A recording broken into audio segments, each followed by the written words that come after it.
Good afternoon. Fellow Aggies are going to the CAF in this condition. 5:15 p.m. University Communications sent out plenty of notifications that school will be canceled, and there is a possibility that school will be canceled Friday. Now, right behind me, as you see, snow is covering the whole campus. There are students walking to each location that they need to get to. And I just slipped a little bit if you guys haven't just noticed, so the sidewalk conditions are adverse.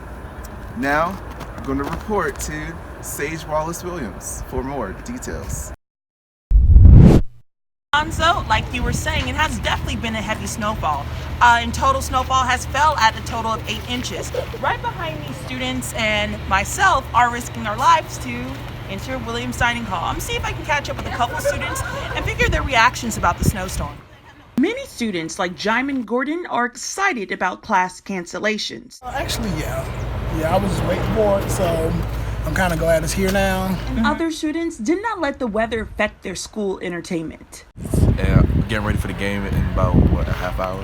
And studies. Staying productive, getting caught up on work for the most part. Enjoyment may be the university bandwagon, but seldom to commuters. Angeline DeSoto, frustration explains it all. It's kind of hard because I live off campus and walking all the way back to campus, and the only thing that's open is the CAF. It's just a huge inconvenience for students.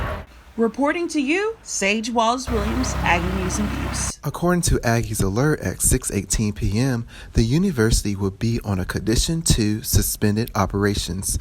Friday morning, beginning at noon, classes will resume.